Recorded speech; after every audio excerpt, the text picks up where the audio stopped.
नमस्ते दोस्तों, विवाह के गीत रात में गाया जाता है। पातर ही राम पातर कारी अहियार ठाड़ भाए बनिया दुकन रे लालनवा। अरे ठाड़ भाए बनिया दुकन रे लालनवा। किया तू है चाहे 6 लाख सो पड़िया। अरे किया रे मांगया ढोली पन रे लालनवा।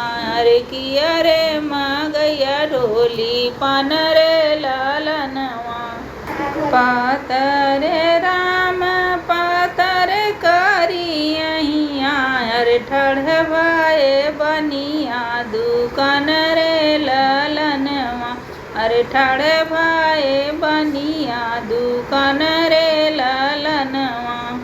हमके त चाही सीता के मांगे के सेनुरवा।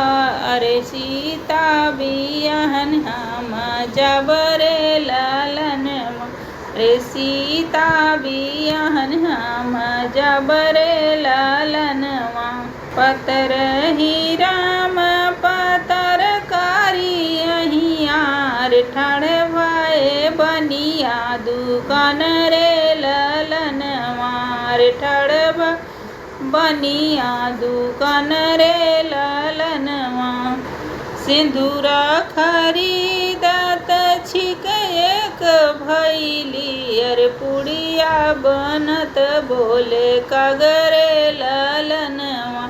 अरे पुड़िया बनत बोले कागरे लालनवा।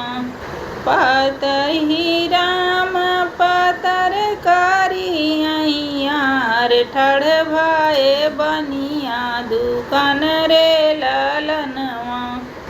तनी एक पोथिया बिचारा भैया लाची माने कौने आंसू गुन बोले कागरे लालनवा। कौने आंसू गुन बोले कागरे लालनवा। पतर ही राम पतर कारी अहियार ठाड़ भाए बनिया दुकान रे लालनवा। दान भल पैबा दहेज भल पैबा। अरे सीता दुई जिया के चादरे लालनवा। अरे सीता दुई जिया के चादरे लालनवा। तोहरी पगड़िया भैया धूमिल न हुई है।